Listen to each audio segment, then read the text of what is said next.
Italy Coast Guard rescues residents in unclogged pipe drains in Emilia-Romagna region. Local officials say at least 14 lives were claimed in the disaster. More details on this later in the news. Good evening. I am Nina Richie Ilago Flores. This is Mata ng Agila International. Now for the headlines. President Ferdinand Marcos Jr. targets building 1 million homes annually. Marcos administration prepares for Typhoon Mawar. United States and Papua New Guinea ink Defense Cooperation Agreement. President Joe Biden rules out a constitutional solution to end U.S. debt default.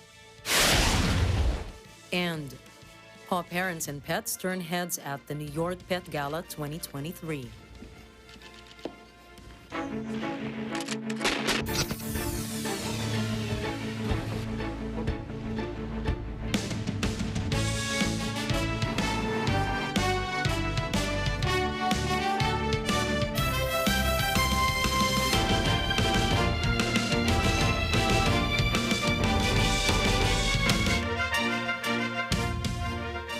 President Ferdinand Marcos Jr. through the Pambansang Pabahay para sa Pilipino Housing Program or 4PH aims to build 1 million low-cost shelters yearly.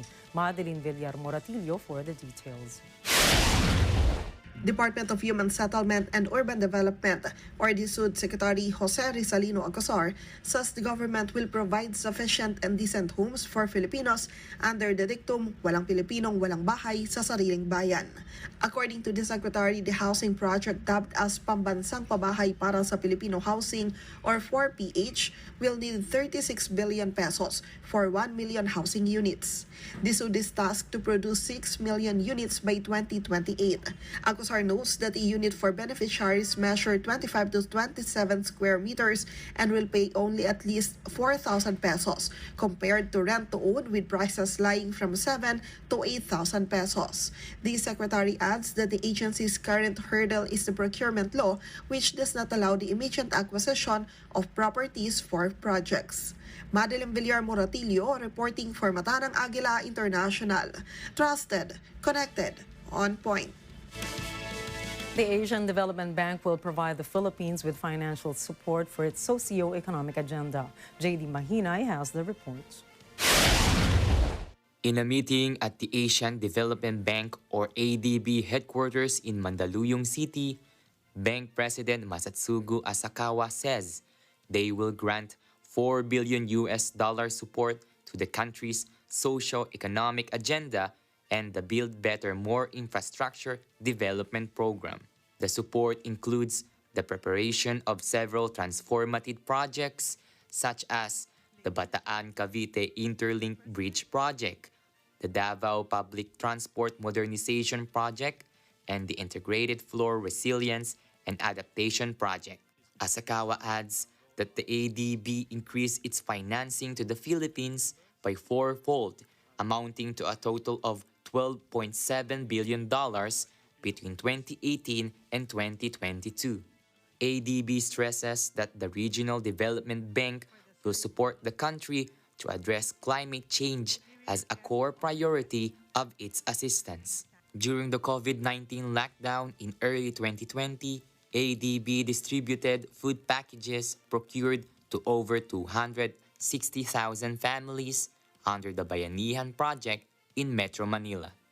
Between 2010 and 2022, ADB's annual loan financing for the Philippines averaged at $1.4 billion. JD Mahinay reporting for Mata ng Agila International. Trusted, connected, on point. President Ferdinand Marcos Jr. instructed the Department of Information and Communications and Technology, or DICT, to speed up efforts for the country's digital transformation. Marcos said local government units, or LGUs, must adapt to the eGov system. He believes adapting to eGov system will modernize LGUs will help them save money and boost their income generation. He said digitization will also create a safer cyberspace for Filipinos. DICT announced last year the rollout of the eGov system. This includes the e-report, which is used for citizens' feedback and complaints, and the eGov Super App, which will integrate all government services into one platform. The digitalization project is set to be launched early next month.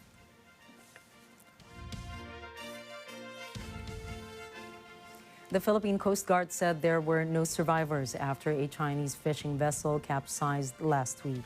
Among the victims were 5 Filipinos. Mark Tapel has the details. 5 Filipinos were among those 39 persons who died in a capsized Chinese ship in Indian Ocean last week. The Chinese vessel overturned on May 16 with 17 Chinese, 17 Indonesians, and 5 Filipinos on board. The Philippine Coast Guard, or PCG, has sent their condolences to the victims' families. Spokesperson CG, Rear Admiral Armand Balilo said, they were saddened by the news. He added, since day one, they have been monitoring with Australian and Chinese authorities with the progress of search and rescue operations. He also recognized the efforts of both teams that conducted the operation in Indian Ocean. China's Transport Ministry said they conducted a 48-hour small-scale investigation within the area. Australia also sent 3 airplanes and 4 ships. In spite their efforts, rescuers did not find any signs of survivors. Local reports said rough weather due to Cyclone Fabian caused the accident. Mark Tapel for Mata ng Agila International. Trusted, connected, on point. A Solon proposes the appointment of former President Rodrigo Duterte as the country's anti-drug czar. Martin Liachon has the report. During the Senate Committee on Public Order and Dangerous Drugs hearing on last year's 6.7 billion peso Shabu Hall in Manila, Senator Christopher Bongo suggested former President Rodrigo Duterte as the country's anti-drug czar to sow fear among cops involved in crimes. The senator made the suggestion as a question to Philippine National Police Chief, Police General Benjamin Acorda.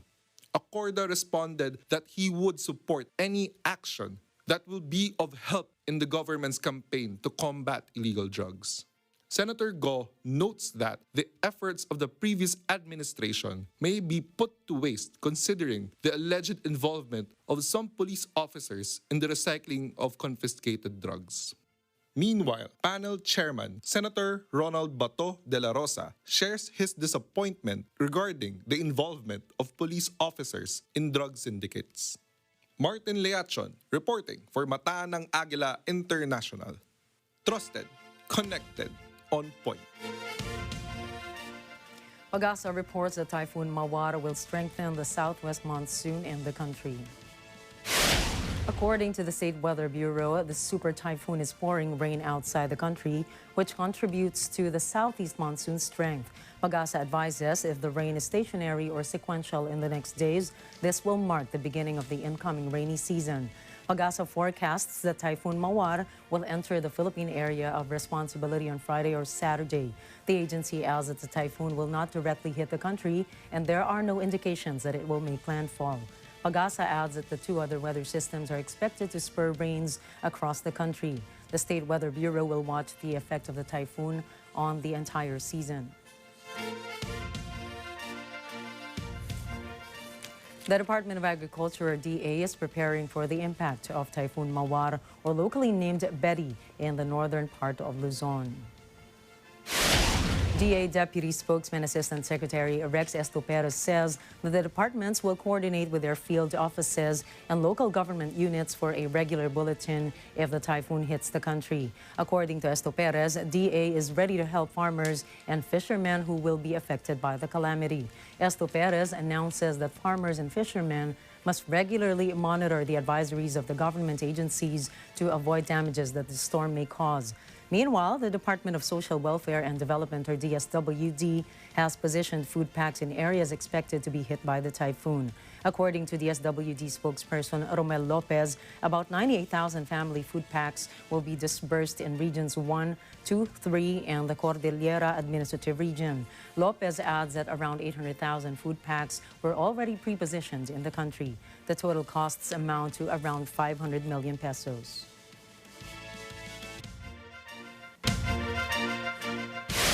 Coming up, Italy Prime Minister Giorgia Meloni announces funds to help flood victims.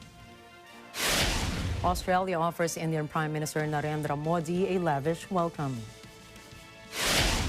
And the United States and Papua New Guinea signed defense cooperation agreement.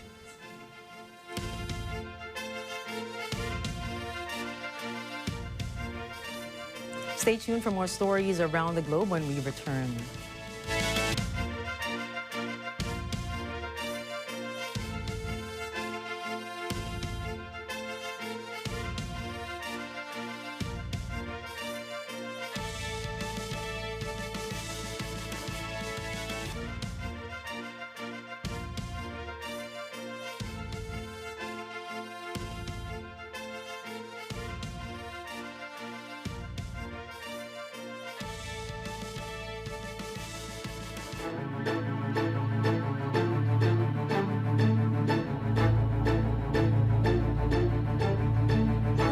Sa counterpoint, babasagin natin ang katahimikan ni Senator Mark Villar.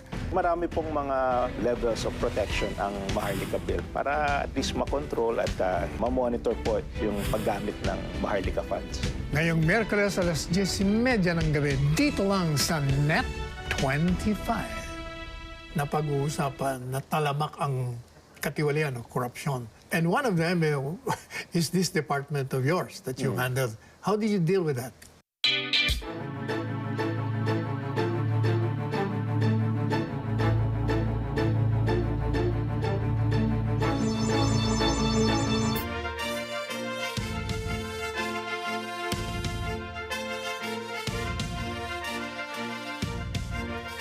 Welcome back to Mata ng Agila International. In Sudan, despite residents saying that the fighting has calmed, sporadic gunshots and blasts remain to ring in the country's capital. The United States and Saudi Arabia brokered a ceasefire to distribute humanitarian aid for civilians and restoration of essential services.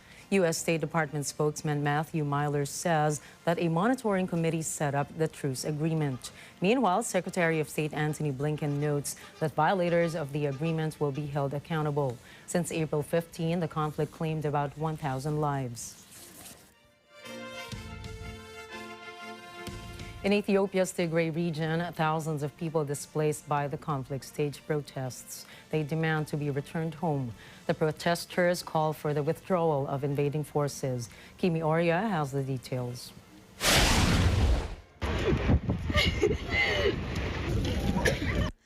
The two-year war in Africa's second most populous country killed untold numbers of civilians. It forced about 2 million from their homes before it ended with a surprise truce in November last year. Guns have fallen silent. Humanitarian aid is being restored, but numerous challenges remain to cement the peace. Demonstrators in several cities, including the regional capital Mekelle, chanted and waved placards declaring, "Return us quickly to our homelands." Others read, "Invading forces should leave our land." Eritrea's army, as well as military forces from the neighboring region of Amhara, played a key role in the Tigray battlefield in support of Ethiopian government forces. Amhara forces still control western Tigray, while Eritrean troops are also believed to have a presence in border areas. Western Tigray is a disputed region claimed by both Amharas and Tigrayans. At the moment, verifying ground situation is impossible as journalist access to Tigray remains restricted. Kimi Oria for Mata ng Agila International. Trusted, connected, on point. Italy is giving 2 billion euros in funding to help flood victims recover from the devastation. Carlo Valdez has more. Italian Prime Minister Giorgia Meloni announces a package worth over 2 billion euros or $2.15 billion for the Northeast Emilia-Romagna region. This after devastating floods left 14 people dead. Meloni's cabinet signs off on a decree which provides for an allocation of over 2 billion euros for people affected by the flood, from farmers to schools to healthcare services and the tourism industry. Meloni says there will be a reconstruction phase in which damage is still unquantifiable. Carlo Valdez from Matanang Agila International, trusted, connected, on point. Wall Street Journal reporter Evan Gerskovich will continue to remain behind bars in a Moscow prison for at least another 3 months. Russian authorities arrested Gerskovich in March. They have charged the journalist with espionage. Gerskovich has denied the accusations. His pretrial detention was set to expire on May 29.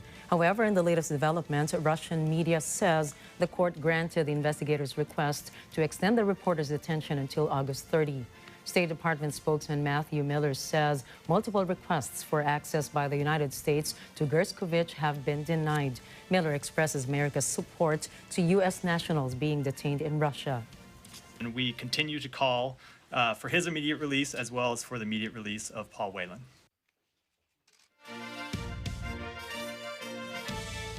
Russia created a kamikaze drone technology equipped with AI and computer vision to fight against Western weapons. RT correspondent Igor Zhadonov reports from the field. But rather, it is investing heavily in its own anti-tank crews. NATO's tanks are not the only potential game changer on the Donbass frontline Russia has to counter. Kamikaze drones are rapidly becoming a huge thing. We were lucky to see some of Russia's experimental prototypes in action. In Ukraine, if you hear this very distinctive approaching buzz, it means nothing good. It means that you have become prey, that a drone operator is trying to hunt you down. Well, here on this test site, we have the unique opportunity to witness up close. We really have the front row seat witnessing the Russian drone snipers honing their skills. This time the drone carried an innocent smoke bomb. In the Donbass, it will, of course, be armed with something much deadlier.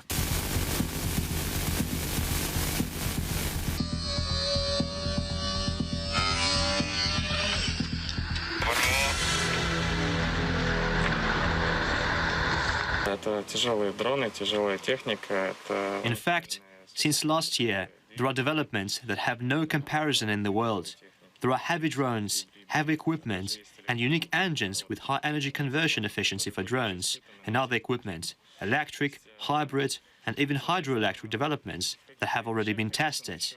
Therefore, we're definitely ahead in some areas, as last year's exhibitions and tests on this technology showed. Do you see that building over there, about 8 kilometers away? The developer asks me. No, not really. Well, with this device, you can, he responds with a smirk. With over 100 times zoom, I'd be able to make out the clothes a person is wearing in a window. But before anyone gets access to real live ammo, they receive hundreds of hours of training.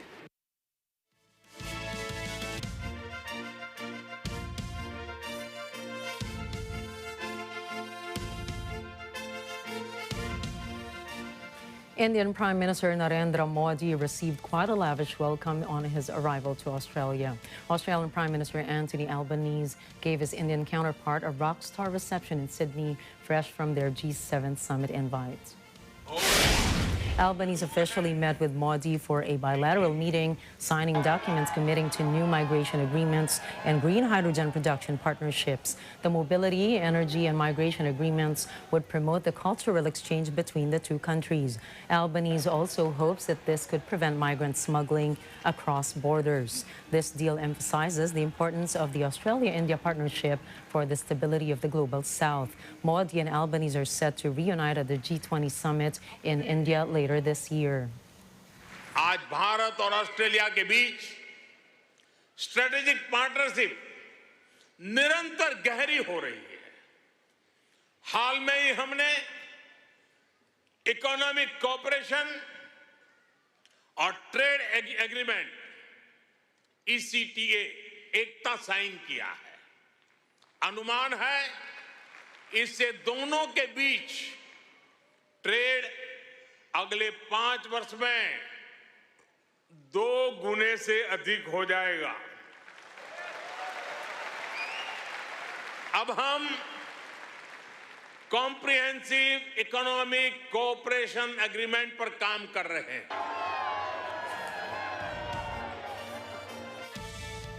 The United States and Papua New Guinea conclude a Defense Cooperation Agreement, or DCA. The treaty will facilitate bilateral and multilateral exercises and engagements in support of regional capacity building priorities. It also enables the U.S. to be more responsive in emergency situations, including those involving humanitarian assistance and disaster relief. Eco Hortaleza Quinola reports. The United States and Papua New Guinea signed a historic Defense Cooperation Agreement, or DCA. Prime Minister James Marape assures Papua New Guineans that the agreement will not intrude the sovereignty of his country. This signing in no way safe and form and crosses into our sovereignty. And we have not compromised our own relationship with every other bilateral relationship we have at government-to-government level or with our defense level, all other relationships we have. I'm satisfied that Papua New Guinea adds value to the economy, strengthens our economy, and allows us to grow better. Marape says the DCA will strengthen the U.S.-Papua New Guinea relationship. He says this is an elevation from what used to be a generic relationship under the 1989 Status of Force Agreement to a specific one with the United States people, government, and defense force. You heard the Prime Minister speak eloquently to that shared history. But I think what's so important is that shared history is also living history. And together, even as we're inspired by so much that we've done in the past, we are working together to shape the future. That's the task before us, Mr. Prime Minister. We are very much looking forward to taking our partnership to the next level. Thank you. Amid protests, Marape asks the public not to panic. He says the DCA is similar to what Papua New Guinea has with Australia and Indonesia. Eco Hortaleza Quinola, Port Moresby, Papua New Guinea, mata ng Agila International. Trusted, connected, on point. The United States Treasury Department and South Korean officials announced fresh sanctions against North Korea. Sources say the new embargoes relate to Pyongyang's illicit IT workers. Washington claims many of these employees work in China and Russia. Some reports allege the illegal work is used to support North Korea's nuclear and missile programs. U.S. Treasury Department says the workers hide their identities, locations, and nationalities. Meanwhile, Seoul Foreign Ministry sanctions focus on 7 individuals and 3 entities from Pyongyang. These include an individual named King Sangman and Chin Yong IT Company. The U.S. State Department previously warned that hiring North Korean IT workers could lead to intellectual property theft incidents. The United Nations pleads with parties to armed conflict across the world to prioritize the protection of civilians. Lani Valdecantos reports. United Nations Chief Antonio Guterres calls for civilian protection in conflict zones around the globe. Guterres says 94% of the victims in populated areas were civilians. He says those who were able to flee the fighting did so in record numbers. The total number of people forced from their homes due to conflict, violence, human rights violations, and persecution reached 100 million refugees. But the terrible truth is that the world is failing to live up to its commitments to protect civilians, commitments enshrined in international humanitarian law. The UN chief mentions how states adopted a political declaration in November last year to protect civilians by restricting or refraining from the use of explosive weapons in populated areas. He is now urging all states to join and turn the declaration into meaningful action.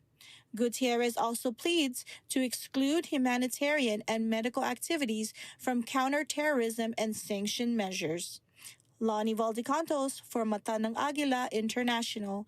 Trusted, connected, on point. United States President Joe Biden does not plan to invoke the 14th Amendment to prevent a U.S. debt default. The White House says it is ruling out a constitutional solution to the current debt impasse. Melinor Tanwekwa tells us more. President Joe Biden and Republican Speaker of the House of Representatives Kevin McCarthy have held 3 rounds of face-to-face talks. The two have been trying to reach a deal to lift the current borrowing limit. This so the U.S. can meet its existing spending commitments. White House Press Secretary Karine Jean-Pierre says invoking the 14th Amendment to the Constitution is not going to fix the current problem we have right now. Look, I'm not going to go beyond what the president has said. He's made it very clear it's not going to solve our problems. That is just where we are. Congress needs to do its job. They need to do a job that has been happening since 1960. Some legal scholars have argued that invoking the 14th Amendment would allow the U.S. Treasury to simply ignore the debt limit. Biden previously said he was concerned of the economic damage that could occur while any legal challenges played out. Melinor Tanweko for Mata ng Agila International, trusted, connected, on point. Up next, Typhoon Mawar hits Guam. In Colombia, 7 indigenous communities take part in the search for 4 lost children. And in Mexico, authorities distribute emergency kits as Popocatépetl ejects lava. Please don't go away. We've got more stories when Mata ng Agila International returns.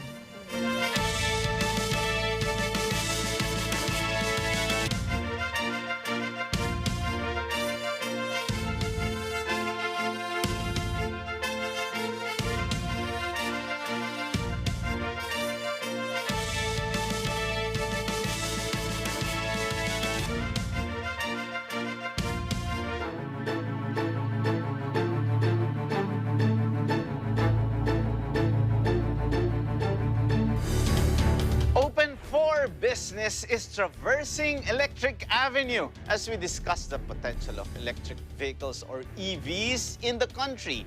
How favorable is it for consumers and MSMEs to use EVs beyond being exempted from number coding or getting favorable tax cuts? We'll talk about the nitty-gritty of going electric with Mr. Dennis Nang, CEO and founder of Mober, a pioneer in delivery and logistics service using EVs. We consolidate the deliveries, we make the delivery cheaper. At the same time, the consumer will enjoy a same-day delivery. Open for business with Cesar Vallejos, Sunday, 9 p.m.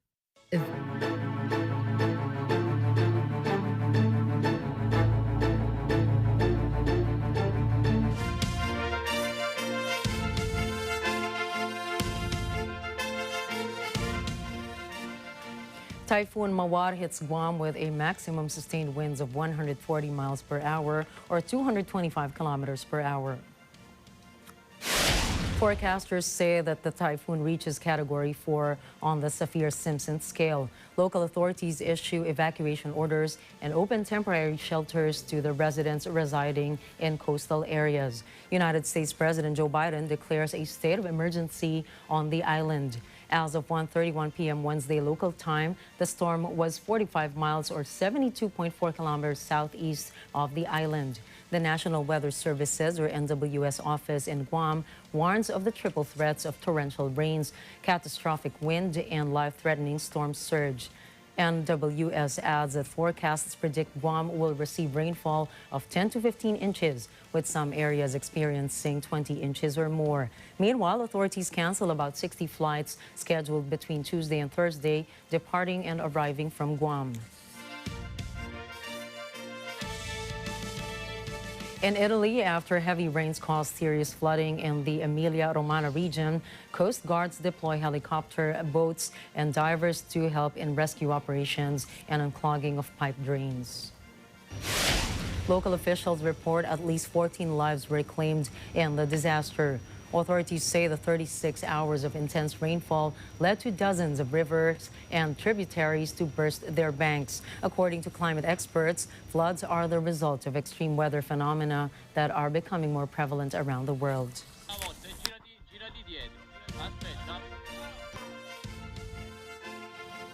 Colombian security forces and volunteers from 7 indigenous communities take part in the search for 4 lost children. The missing indigenous children are believed to have survived a plane crash 3 weeks ago at the edge of the Amazon rainforest. Julian Bukayan reports. The hunt is still on as Colombia vows to not leave any leaf unturned in its quest to find the 4 still missing children after a plane crash in the Amazon. Rescue efforts include studying satellite imagery that may show hints of a path the children took after the light plane went down on May 1st. The missing are aged 13, 9, 4, along with an 11-month-old infant. The crash occurred between the departments of Caqueta and Guaviare. It took the lives of a pilot, an indigenous leader, and the children's mother. Julian Bukayan for Matanang Agila International, trusted, connected, on point. Search operations are renewed for the high-profile disappearance of British child Madeleine McCann, who disappeared in Portugal in May of 2007. Madeleine, or Maddie, disappeared without a trace from an Algarve tourist resort in Praia da Luz, Portugal. Members of the Portuguese Judicial Police Criminal Investigation are searching for evidence based on certain tips in the Arade Dam area in Silves. They have cordoned off the Arade Reservoir, which is nearly 50 kilometers from where the then 3-year-old Maddie went missing. Portuguese media said this is the 4th search for McCann, which followed the initial operation in 2007 and the others that took place in 2013 and 2014. The reward for finding Maddie, who would now be 20, has reached several $1 million.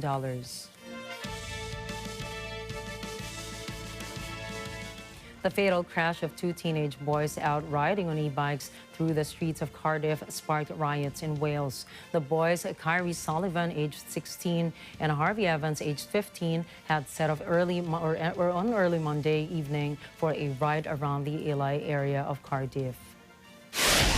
CCTV footage later emerged showing a police vehicle following an electric bike before the fatal crash. Friends of the boys claimed they had been killed because of a police chase sparked outrage around the close-knit neighborhood.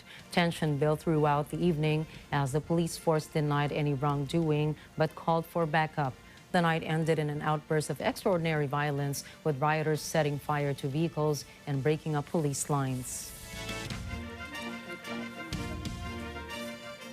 A man in California was killed by a car after saving a family of ducks crossing the street.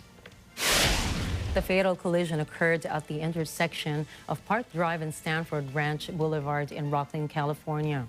The incident is still under investigation as he was hit by a teenage driver. The Good Samaritan was identified as 41-year-old Casey Rivera, an employee at Maria Montessori Charter Academy. He was reportedly driving his children home when he saw the mother duck and its ducklings struggling to cross the busy intersection.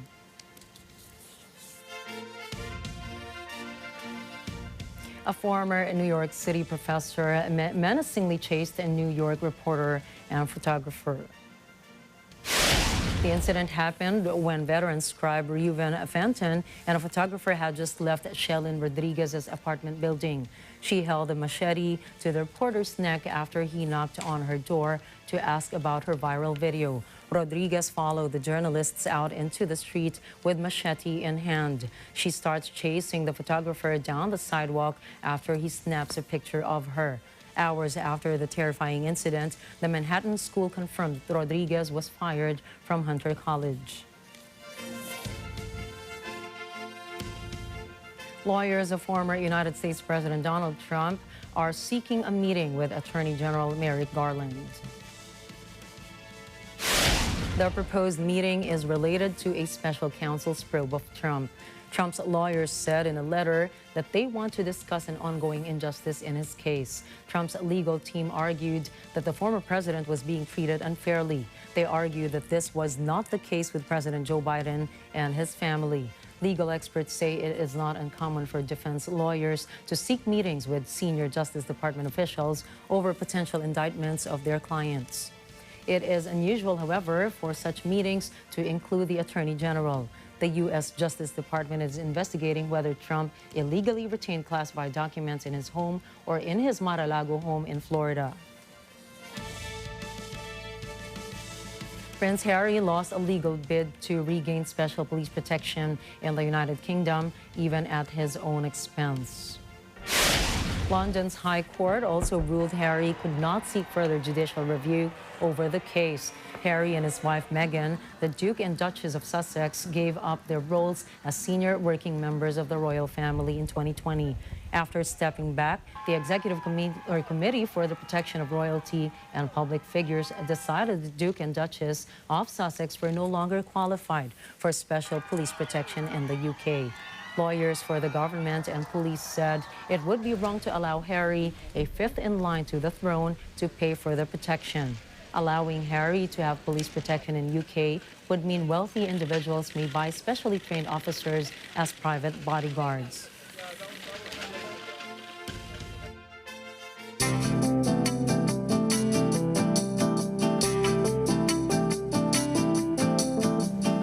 Mexico's local authorities deliver emergency kits to protect people from the ashes of the Popocatépetl volcano.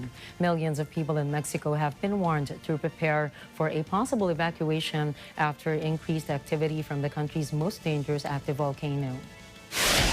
The National Civil Protection Coordination, or CNPC, increased its volcanic threat level to yellow phase 3, a step below the red alert, which would require residents to evacuate immediately. The CNPC also warned of greater volcanic activity and the dispersion of ash into several nearby towns at high speed. It also recommended that residents nearby avoid outdoor activities. State authorities have also suspended in-person classes in schools, and air travelers may continue to experience additional flight delays or cancellations. La actividad evidentemente sí ha aumentado mucho. No habíamos vivido momentos tan largos como en este tiempo. Pues la familia sí se encuentra un tanto preocupada, más que nada por la magnitud que pudiera ser este evento, si es que sucediera.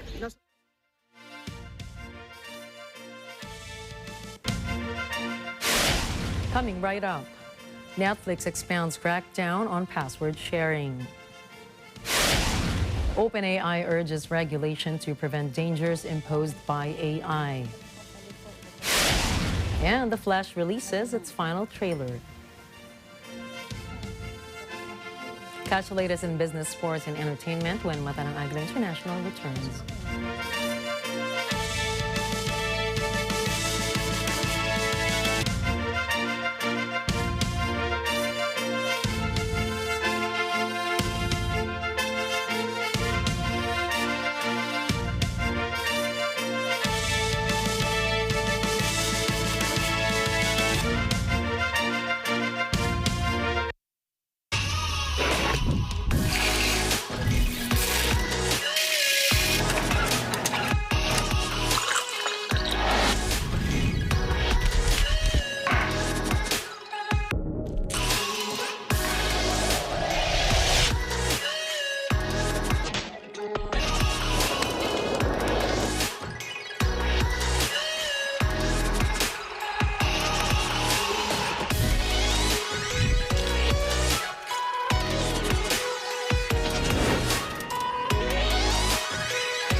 Hanggang sa counterpoint, mabasagin natin ang katahimikan ni Senator Mark Villar. Marami pong mga levels of protection ang Maharlika Bill para at least makontrol at mamonitor po yung paggamit ng Maharlika funds. Ngayong Miyerkules alas 10:30 ng gabi, dito lang sa Net 25. Napag-uusapan na talamak ang katiwalian o korupsyon. And one of them is this department of yours that you handled. How did you deal with that?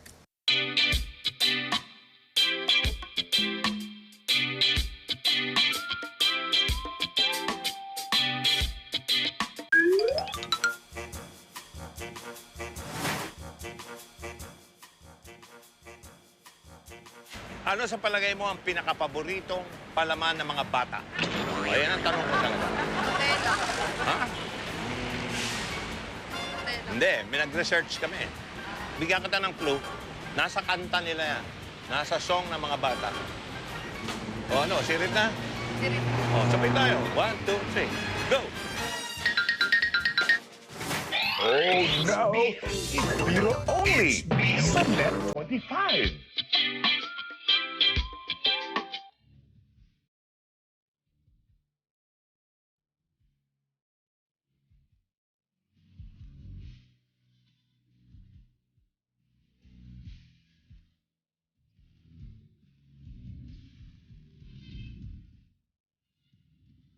Hi guys! Ako nga pala si Alisa Bonaobra at abangan niyo po ako bilang guest performer sa Letters and Music ngayong Sabado, 1 to 2 p.m. Siyempre, dito lamang sa Net 25. See ya!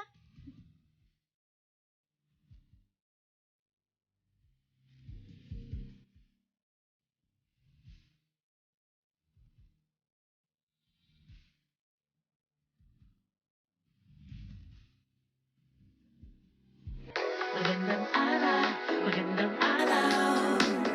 Magandang araw, magandang araw. Magandang araw, magandang araw. Magandang araw, magandang araw. Any time of the day, it's super saya. Lalo na kung si Ara lagi mong kasama. Magandang araw, magandang araw.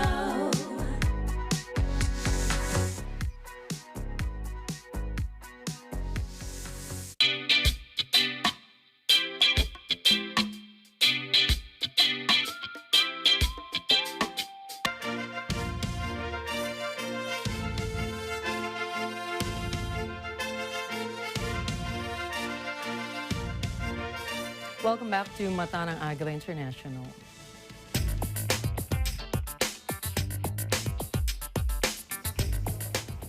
In business news, streaming service giant Netflix made its latest policy change. New York correspondent Bobby Soriano for the reports. Do you share your Netflix account with a friend or maybe a relative not living with you? Well, Netflix is putting a stop to that as the company has officially expanded its crackdown on users sharing their password. The company confirmed in a statement that a Netflix account is for use by one household and will be expanding their policy of not allowing users to share their password to over 100 markets, including the United States and Canada. The policy change is intended to shore up the company's main revenue source. As of the end of Q1 2023, Netflix had over 232.5 million paying subscribers globally, making it the largest streaming television service in the world. But it also reported more than 100 million households were sharing accounts at the service, which led to impacting their ability to invest in great new TV and films. It wasn't clear in their announcement how Netflix will enforce the new password sharing crackdown, but by expanding their policy, the company hopes revenue will increase by the number of users who will be forced to sign up for their own account. Netflix has experimented with borrower or shared accounts in which subscribers can add extra users for a higher price or transfer viewing profiles to separate paying accounts. These account types will be expanding to most of its markets to give more options for subscribers to sign up. Subscriber growth has slowed considerably since the pandemic, when households had no real option for entertainment outside of their home. Competition for viewers has also increased with the rollout of streaming services by Amazon, Paramount, Comcast, and Warner Brothers Discovery, owner of HBO. but Netflix is confident that their original programming and movies will be enough to keep users from canceling that monthly fee. In New York, Bobby Soriano for Matanang Agila International. Trusted, connected, on point. Goldman Sachs invests in Go Incorporated, Japan's biggest ride-hailing app. The company announced their bid in a funding round, which values the startup at $1 billion. The United States Investment Bank infused 10 billion Japanese yen into the revolutionary Japanese app. Goldman's investment comes as technology startups face macroeconomic headwinds from the fallout of various Silicon Valley banks that continue to shake up the economic landscape. Go Incorporated said it plans to use the funds to improve its app usability and check the temperature of next-generation businesses stemming from the mobility industry for various societal issues. Goldman Sachs has built up its private investments in tech firms. One of its most notable investments was ride-hailing firm Uber. Sources claim Binance mixed up customer funds with their company revenue between 2020 and 2021. One informant familiar with the issue says billions of dollars are involved. The source further says the violations happened almost daily in accounts held by Binance with the liquidated United States lender Silvergate Bank. Legal experts say if the claims are proven, this is a breach of U.S. financial rules that require customer money to be kept separate. Binance has not yet responded to the issue.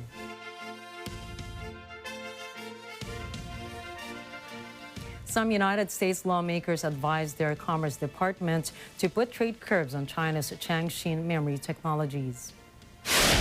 This was after Beijing's cyberspace regulator banned Micron technology in China. Xi Jinping's government said Micron, a U.S. tech giant, posed a risk to China's security. Micron is a maker of memory chips that are essential for products from cell phones to data center servers. White House Press Secretary Karine Jean-Pierre asserted the Chinese announcement on Micron was not based on facts. The Chinese embassy in Washington has not yet responded to the issue.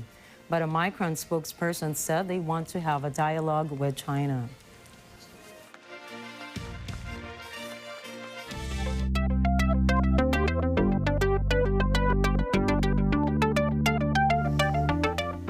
In the United States, with drug overdose persisting as a major public health issue, the country's Food and Drug Administration approves the first nasal spray against opioid overdose. Rosel Feria reports.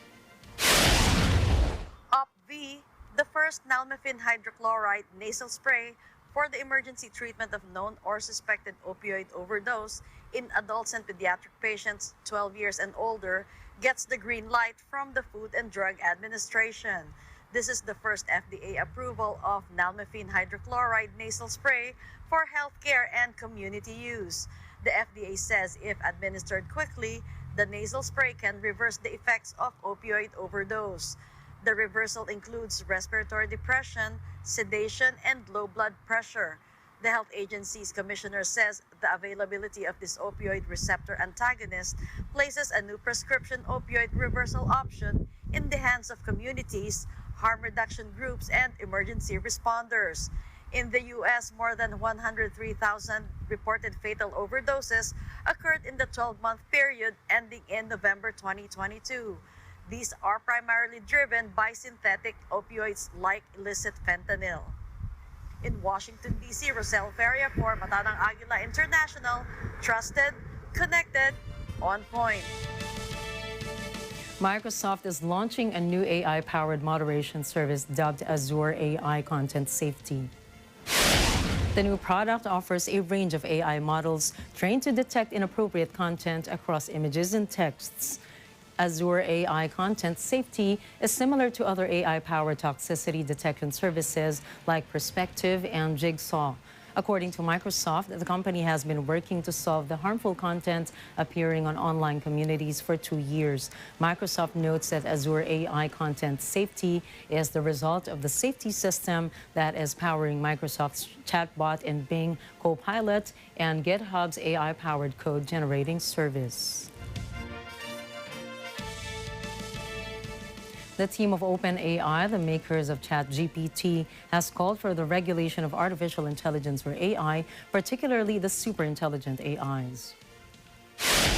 In a message published on the company's website, OpenAI leaders call for an international regulator to reduce what they call an existential risk.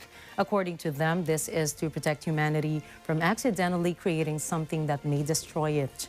Written by OpenAI CEO Sam Altman, along with co-founders Greg Brockman and Ilya Sutskever, the blog post compares superintelligence to nuclear energy and proposes the creation of a regulating body to mitigate the risks of AI.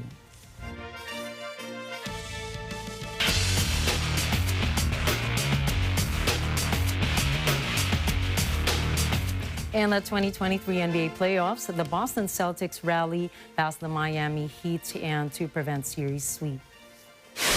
Boston kept their season series hopes alive with a Game 4 victory over the Miami, 116-99. Jason Tatum, Jaylen Brown, and Derek White led the team and helped cut the Celtics series deficit 3-1. Tatum had 33 points and 11 rebounds, while Brown scored 17 points and White added 16 points. Game 5 will head back to Boston on Friday, where the Celtics will win or try to win again and make their season hopes alive. 7 people were arrested in relation to incidents of racial abuse directed at Real Madrid star Vinicius Jr. 3 men were arrested on suspicion for racist insults aimed at the Brazilian football star during Sunday's match against Valencia, while 4 young men had been detained for allegedly hanging an effigy of Vinicius off a bridge last January 26. The effigy was dressed in a Real Madrid shirt with Vinicius' name and number 20 on the back. It was shown hanging along with a banner which read, "Madrid hates Real." The suspects in the incident at Mestalla Stadium are aged 18 to 21 and were arrested in 3 different locations. Monkey chants was heard from the fans during the second half. La Liga says it cannot presently punish clubs or fans for incidents of racial abuse. They can only pass reports of abuse to Spanish Football Federation committees or regional prosecutors who will deal with them as legal cases before sporting punishments are handed out.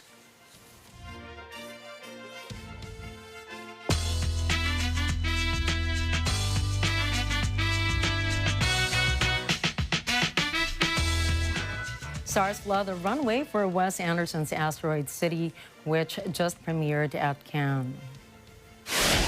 Asteroid City is a bizarre and naughty tale set in a remote desert town where a group of child geniuses are gathered for a science competition. The film is an amalgamation of westerns, 1950s Americana, and an alien meshed together with his star-studded ensemble cast, guaranteeing art house film fans a good time. No director has ever had a style that is easily recognizable as Anderson. Symmetrical playhouse-like sets, bright colors, and deadpan delivery. Cannes is a sure landing spot for the auteur's creation.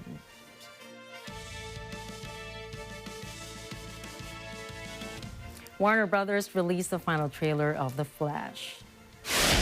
The trailer shows Barry Allen traveled back in time to prevent his mother's murder. It also shows some surprising characters whom he will cross paths with, including Batman and Supergirl. The movie will star Ezra Miller as Barry Allen in The Flash, Sasha Calle as Supergirl, Kiersey Clemons as Iris West.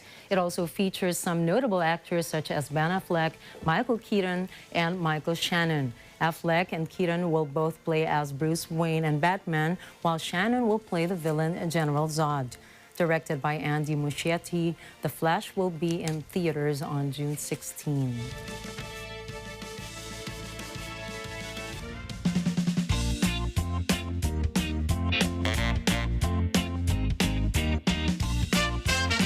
Parents and fashionistas, K9 couture designer Anthony Rubio hosted a 2023 Met Gala-inspired event at the Penthouse in New York City.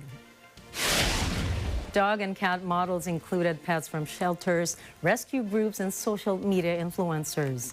Among the recreated outfits were inspired by Rihanna, Cardi B, Dua Lipa, Bad Bunny, and Salma Hayek. Doja Cat's outfit mimicking Choupette was worn by an actual cat. A quirky rendition of Jared Leto's iconic cat costume was worn by a Chihuahua named Kimba. Rubio started the fashion hallway in 2013 as a photo project and then auctioned off the garments to raise money for animal charities. For next year's Pet Gala, Rubio is hoping to set a dinner at the Asheville Metropolitan Museum of Art, including sponsors and tickets, so he can raise money for charities and animal shelters. The fashion designer said everything he does it for his love of animals.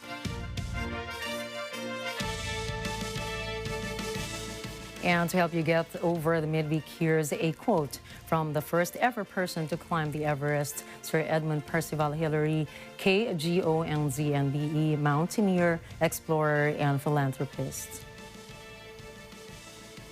It is not the mountain we conquer, but ourselves.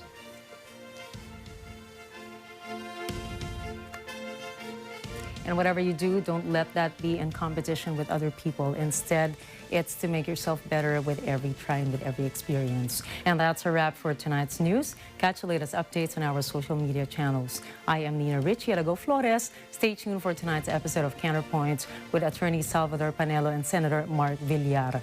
This is Mata ng Agila International, trusted, connected, on point.